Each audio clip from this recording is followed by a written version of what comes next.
ni pa ni sa ni pa ma ga ma pa ga ni re sa ni ga pa ma ga ma re sa ni sa।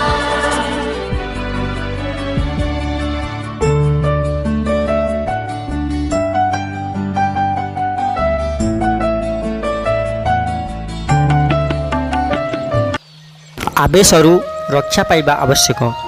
इंद्रिय निग्रहर मूलमंत्र ହେଉଛି ନିଜକୁ आवेश प्रभावରୁ रक्षा କରିବା। ଯେଉଁ ବ୍ୟକ୍ତି ଭିତରେ ନାନା ପ୍ରକାର ମନୋବେଗର ତୋଫାନ ଉଠୁଥାଏ ତାହାର ମାନସିକ ସନ୍ତୁଳନ ସ୍ଥିର ରହିପାରେ ନାହିଁ ଏବଂ ଏହା ଫଳରେ ସେ ଇନ୍ଦ୍ରିୟମାନଙ୍କୁ ବଶୀଭୂତ କରିବାରେ ଅସମର୍ଥ ହୋଇଥାଏ।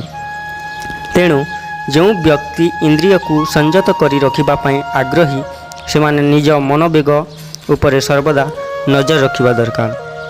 ଭୂତକାଳର ଦୁଃଖଦାୟକ ଘଟଣାକୁ ସ୍ମରଣ କରି କେତେ ଲୋକ ନିଜକୁ ଅଶାନ୍ତ କରି ରଖନ୍ତି। କୌଣସି ପ୍ରିୟଜନର ମୃତ୍ୟୁ, ଅର୍ଥହାନି, ଅପମାନ, ବିଚ୍ଛେଦ ଆଦିର କଟୁ ସ୍ମୃତିକୁ ସେମାନେ ଭୁଲି ପାରନ୍ତି ନାହିଁ ଓ ସର୍ବଦା ଜଳୁଥାନ୍ତି। ସେହିପରି କେତେ ମନୁଷ୍ୟ ଭବିଷ୍ୟତର ଦୁଃଖ କଷ୍ଟର ସମାଧାନ ଚିନ୍ତାରେ ଜଳନ୍ତି। କନ୍ୟାର ବିବାହ ସକାଶେ ଏତେ ଅର୍ଥ ଆସିବ କେଉଁଠୁ? ପୁଅ ଯଦି କୁପାତ୍ର ହୁଏ ତେବେ ପ୍ରତିଷ୍ଠା ରହିବ କିପରି? ଦାରିଦ୍ର୍ୟ ଯଦି ଆସେ ତେବେ ଜୀବନ କଟିବ କିପରି? ଏତେ ଧନ ଏକତ୍ର ହୋଇ ନ ପାରିଲେ ଅମୁକ କାମ ପୁରା ହେବ କିପରି? ବାର୍ଦ୍ଧକ୍ୟ ବେଳେ ଅମୁକ ଆଶ୍ରୟ ନ ଦେଲେ କି ଦୁର୍ଦ୍ଦଶା ହେବ? ଅମୁକ ଆପଦ ଆସିଗଲେ ଭବିଷ୍ୟତ ଅନ୍ଧକାରମୟ ହୋଇଯିବ। ଏମିତି ଅନେକ ପ୍ରକାର ଭାବି ସଙ୍କଟ ଚିନ୍ତାରେ ଲୋକମାନେ ନିଜ ରକ୍ତ ମାଂସ ଶୁଖାଇ ଦିଅନ୍ତି। ଅତୀତର ଶୋକ ତଥା ଭବିଷ୍ୟତର ଭୟ ଏପରି ତ୍ରାସଦାୟକ ହୁଏ ଯେ ମସ୍ତିଷ୍କର ଅଧିକାଂଶ ଭାଗ ତହିଁରେ ଜଡ଼ିତ ହୋଇ ରହେ। ବର୍ତ୍ତମାନ ସମୟର ସମସ୍ୟାର ସମାଧାନ କରିବା ଓ ସମ୍ମୁଖରେ ଥିବା କାମକୁ ପୂରା କରିବା ପାଇଁ ଶକ୍ତିର ଅଳ୍ପ କିଛି ଅଂଶ ବଳକା ରହେ। ସେହି ବଳକା ଆଂଶିକ ମନୋବଳ ସାହାଯ୍ୟରେ ଯାହା ଅଳ୍ପ କିଛି କାମ ହୁଏ ସେତିକି ବ୍ୟବସ୍ଥାକ୍ରମ ଯଥାବତ୍ ଚାଲିପାରେ ନାହିଁ। ଫଳରେ ଗତିରୋଧ ଉତ୍ପନ୍ନ ହୋଇ ଜୀବନ କଷ୍ଟମୟ ହୋଇଯାଏ। ଏପରି ସମସ୍ୟାପୂର୍ଣ୍ଣ ଅବସ୍ଥାରେ କିଂକର୍ତ୍ତବ୍ୟମୂଢ଼ ହୋଇ କେତେ ମନୁଷ୍ୟ ପାଗଳ ହୋଇଯାଇଥାନ୍ତି, ଆତ୍ମହତ୍ୟା କରନ୍ତି, ପରିବାର ଛାଡ଼ି ପଳାୟନ କରିବା କିମ୍ବା କୌଣସି ଦୁଃଖଦାୟକ କାମ କରି ପକାନ୍ତି। କେତେକ ଘୋର ନିରାଶାବାଦୀ ହୋଇପଡ଼ନ୍ତି। କେତେକ ଏହି ଅଶାନ୍ତିର ଭାରକୁ କିଛି ସମୟ ଲାଗି ମୁକ୍ତ ହେବା ସକାଶେ ସତ୍ୟାନାଶୀ ପ୍ରଯତ୍ନ କରନ୍ତି। ଆବେଶ ଦ୍ୱାରା ମାନସିକ ତନ୍ତୁକୁ ସର୍ବଦା ଉତ୍ତେଜିତ କରି ରଖିବା ନିଜକ ଜ୍ୱଳନ୍ତା ମଶାଲରେ ପୋଡ଼ିବା ସହିତ ସମାନ। ଆବେଶ ଜୀବନର ଅସ୍ୱାଭାବିକ ଅବସ୍ଥା। ଏହା ଦ୍ୱାରା ଭୟଙ୍କର ରୂପେ ଶକ୍ତିନାଶ ହୁଏ। ଡାକ୍ତରମାନେ ଜାଣିପାରିଛନ୍ତି ଯେ ଯଦି କୌଣସି ବ୍ୟକ୍ତି 4.5 ଘଣ୍ଟା ପର୍ଯ୍ୟନ୍ତ ନିରନ୍ତର କ୍ରୋଧର ଆବେଶରେ ରହେ ତେବେ ପ୍ରାୟ 8 ଆଉନ୍ସ ରକ୍ତ ଶୁଖିଯାଏ।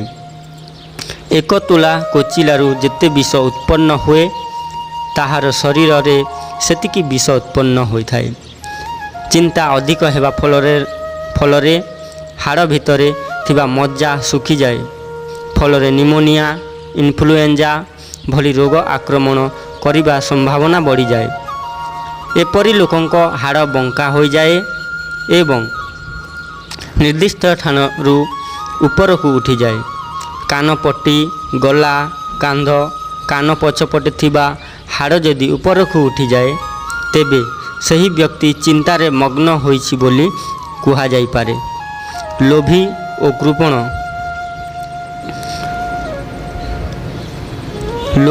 କୃପଣ ଲୋକମାନଙ୍କ କୋଷ୍ଠବଦ୍ଧ ହୁଏ ଓ ପ୍ରାୟ ସର୍ବଦା ସ୍ଥିତ ରହେ। ଭୟ ଓ ଆଶଙ୍କା ଯୋଗୁଁ ଯେଉଁମାନଙ୍କ ଛାତି ଥରେ ସେମାନଙ୍କ ଶରୀରରେ ଲୌହ ଓ କ୍ଷାରର ପରିମାଣ କମ୍ ହୋଇଯାଏ। କେଶ ଝଡ଼ିଯାଏ, ଧଳା ହୋଇଯାଏ। ଶୋକ ଯୋଗୁଁ ନେତ୍ରଜ୍ୟୋତି କ୍ଷୀଣ ହୋଇଯାଏ।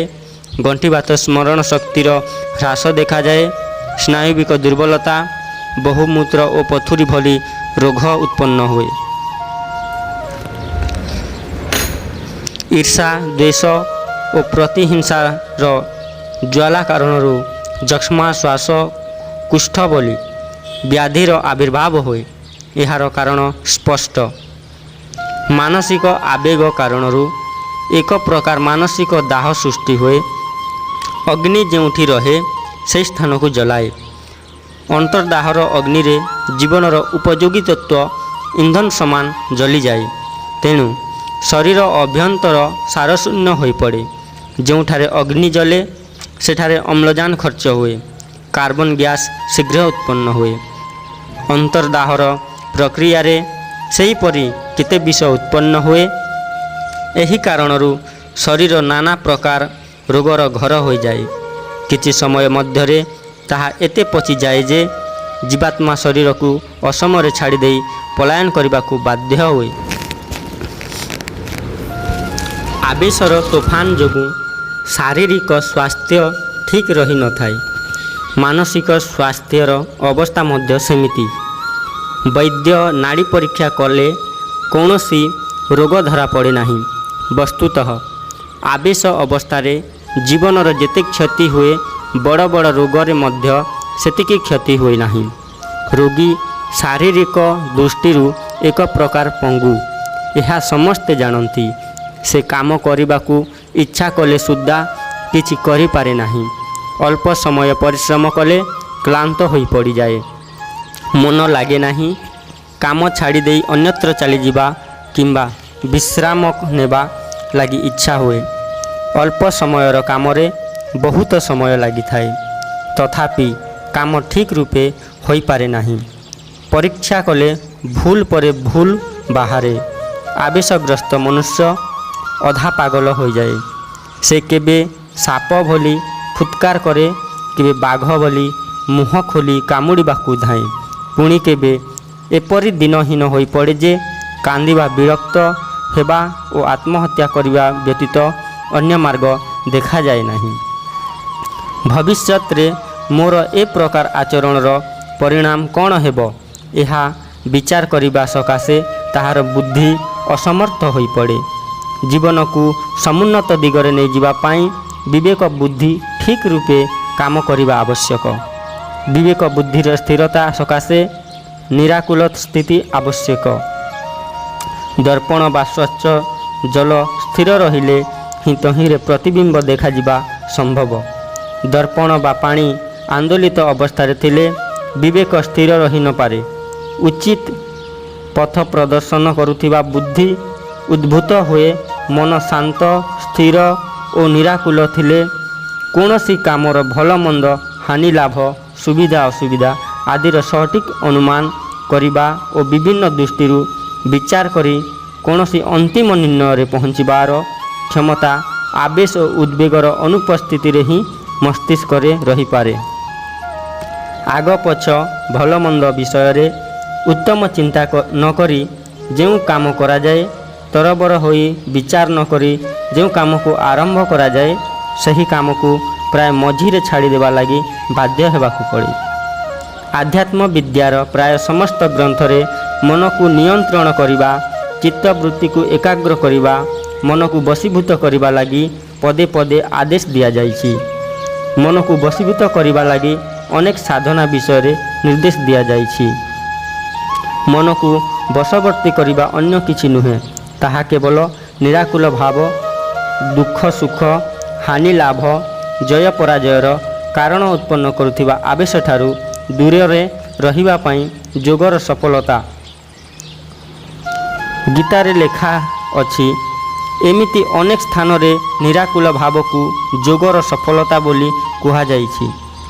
ଆବେଶ ସୁଖ ପ୍ରଧାନ ଓ ଦୁଃଖ ପ୍ରଧାନ। ଏହା ଦୁଇ ପ୍ରକାର ଶୋକ, ହାନି, ବିଚ୍ଛେଦ, ରୋଗ, ଦଣ୍ଡ, ଭୟ, ବିପତ୍ତି, ମୃତ୍ୟୁ, କ୍ରୋଧ, ଅପମାନ, ଭୀରୁତା ଆଦି ହାନି ପ୍ରଧାନ ଆବେଶ। କେତେକ ଆବେଶ ମଧ୍ୟ ଲାଭ ପ୍ରଦାନ, ଯଥା ଲାଭ, ସମ୍ପତ୍ତି, ମିଳନ, କୁଟୁମ୍ବ ବଳ, ସତ୍ତା, ପଦ, ଧନ, ମୈତ୍ରୀ, ବିଦ୍ୟା, ବୁଦ୍ଧି, କଲା, ବିଶେଷତ୍ୱ ଆଦି। ଏହି କାରଣରୁ ଏକ ପ୍ରକାର ନିଶା ଆସିଥାଏ। ଏହିପରି ଯେବେ ବଡ଼ ପରିମାଣର ସମ୍ପତ୍ତି ମିଳିଯାଏ, ତେବେ ମନୁଷ୍ୟ ଖୁସିରେ ପାଗଳ ହୋଇଯାଏ। ଅର୍ଦ୍ଧ ବିକ୍ଷିପ୍ତ ଭଳି ତାହାର ଅବସ୍ଥା ହୁଏ। ସୁଖ ଯୋଗୁଁ ଲୋକମାନେ ଫୁଲି ଉଠନ୍ତି। କସ୍ତୁରୀ ମୃଗ ଭଳି ସେମାନେ ଇତସ୍ତଃ ଧାଇଁ ବୁଲନ୍ତି। କୌଣସି ସମ୍ପତ୍ତି ଯେବେ ସ୍ଥାୟୀ ରୂପରେ ମିଳିଯାଏ ତେବେ ତାହାର ଅହଙ୍କାର ଉଛୁଲି ପଡ଼େ। ସେ ସାଧାରଣ ମନୁଷ୍ୟ ଅପେକ୍ଷା କେତେ ଶହ ଗୁଣ ଓଜନିଆ ବୋଲି ମନେ କରେ। ବୈଭବ ମଦରେ ସେ ଅନ୍ୟକୁ ଅପମାନିତ କରି ନିଜର ମହତ୍ତ୍ୱକୁ ପ୍ରଦର୍ଶନ କରିଥାଏ। ଏପରି ଅହଙ୍କାରର ନିଶାରେ ମତ୍ତ ହୋଇଥିବା ଲୋକମାନଙ୍କୁ ନିଜର ପ୍ରେଷ୍ଟିଜ୍, ପୋଜିସନ୍, ମାନ, ବଡ଼ପଣ, ଖାତିର ବିଷୟରେ ଚିନ୍ତା ରହେ। ସେଥିପାଇଁ ସେମାନେ ପ୍ରତି କାମରେ ବହୁତ ଅଧିକ ଅନାବଶ୍ୟକ ସାମଗ୍ରୀ ଏକତ୍ର କରି ଅନୁଚିତ କାମ କରନ୍ତି, ଅନେକ ପ୍ରକାର କୁକର୍ମ କରନ୍ତି। ଏମିତି ଗୋଟିଏ ଦିଗରେ ଅହଙ୍କାର, ନିରାଶା, ଜ୍ୱାଳା, ଅନ୍ୟ ଦିଗରେ ସେହି ନିଶାକୁ ସ୍ଥିର ରଖିବା ଲାଗି ସାଧନର ଚିନ୍ତା, ଏହି ଉଭୟ ପ୍ରକାରର ଆକୁଳତା ମନରେ ପ୍ରଚଣ୍ଡ କୋଳାହଳ କରନ୍ତି। ଦୁଃଖ ପ୍ରଦାନ ଆବେଶ ଫଳରେ ମନରେ ଯେପରି ଅଶାନ୍ତି ରହେ, ସୁଖ ପ୍ରଦାନ ଆବେଶରେ ମଧ୍ୟ ସେହିପରି ହୋଇଥାଏ। ଉଭୟଠାରୁ ଦୂରରେ ରହିବା ଆବଶ୍ୟକ। ଉଭୟ ସ୍ୱାସ୍ଥ୍ୟ ଓ ବିବେକର କ୍ଷତି ହୋଇଥାଏ। ଗୀତା ଆଦି ଶାସ୍ତ୍ରରେ ଏହି କାରଣରୁ ଉଭୟ ପ୍ରକାର ଆବେଶ ଦ୍ୱନ୍ଦ୍ୱରୁ ଦୂରରେ ରହିବା ଲାଗି ଉପଦେଶ ରହିଛି। ଜୀବନକୁ ସୁମନ୍ନତ ରୂପେ ଦେଖିବା ସକାଶେ ଇଚ୍ଛା କରୁଥିବା ଲୋକମାନେ ନିଜ ସ୍ୱଭାବକୁ ଗମ୍ଭୀର କରିବା ଦରକାର। ଅଗଭୀର ପିଲାଳିଆ ପ୍ରକୃତି ବିଶିଷ୍ଟ ଲୋକମାନେ କୌଣସି ବିଷୟରେ ଗମ୍ଭୀର ଭାବରେ ବିଚାର କରିପାରନ୍ତି ନାହିଁ। ମନକୁ କେତେବେଳେ ଖୁସି କରିବା ସକାଶେ ସେମାନେ ପିଲା ଖେଳ ଖେଳନ୍ତି। ଏପରି ସ୍ୱଭାବରେ ଅଭ୍ୟସ୍ତ ନ ହୋଇ ଆବେଶଠାରୁ ଦୂରରେ ରହିବା ଲାଗି ଚେଷ୍ଟା କରିବା ଭଲ। ସମୁଦ୍ର ତଟରେ ଥିବା ପଥର ଉପରେ ପ୍ରତିଦିନ ତରଙ୍ଗ ଆଘାତ କଲେ ସୁଦ୍ଧା ତାହା ଆଘାତ ପ୍ରତି ଭ୍ରୂକ୍ଷେପ କରି ନ ଥାଏ। ସେହିପରି ନିଜ ଉଦ୍ବେଗକୁ ଉପେକ୍ଷା କରିବା ଦରକାର। ଖେଳାଳିମାନେ ଖେଳନ୍ତି, କେବେ ଜିଣନ୍ତି, କେବେ ହାରନ୍ତି, କେବେ ହାରୁ ହାରୁ ଜିତିଯାଆନ୍ତି, ପୁଣି କେବେ ଏହାର ବିପରୀତ ମଧ୍ୟ ଘଟେ। ସେମାନେ କେବେ ହାରଜିତ୍ର ଦୋଳିରେ ଝୁଲନ୍ତି, କିନ୍ତୁ କୌଣସି ଖେଳାଳି ତାହାର ପ୍ରଭାବକୁ ମନ ଉପରେ ପଡ଼ିବାକୁ ଦେଇନଥାଏ। ହାରିଗଲେ କେହି ମୁଣ୍ଡ ପିଟି କାନ୍ଦେ ନାହିଁ କିମ୍ବା ଜିଣିଗଲେ କେହି ନିଜକୁ ବାଦଶାହା ମନେ କରେ ନାହିଁ। ହାରିଥିବା ଖେଳାଳିଙ୍କ ଓଠରେ ମଧ୍ୟ ହସ ଥାଏ। ଜିଣିଥିବା ଖେଳାଳିଙ୍କ ଓଠରେ ଯେଉଁ ହସ ଥାଏ ତହିଁରେ ସଫଳତା ଜନିତ ପ୍ରସନ୍ନତା ମିଶିଥାଏ। ଏହି ସାମାନ୍ୟ ସ୍ୱାଭାବିକ ପ୍ରଭେଦ ବ୍ୟତୀତ ଅନ୍ୟ କୌଣସି ବିଶେଷ ପାର୍ଥକ୍ୟ ରହିଥିବା ହାରିଥିବା ଓ ଜିଣିଥିବା ଖେଳାଳିଙ୍କଠାରେ ପରିଲକ୍ଷିତ ହୁଏ ନାହିଁ। ବିଶ୍ୱରଙ୍ଗ ମଞ୍ଚ ଉପରେ ଆମେ ସମସ୍ତେ ଖେଳାଳି। ଖେଳରେ ରସ ଅଛି, ସେ ରସ ଉଭୟ ଦଳକୁ ସମାନ ରୂପେ ମିଳେ। ସେହି ରସ ତୁଳନାରେ ଜିଣିବା ହାରିବା କଥା ନଗଣ୍ୟ।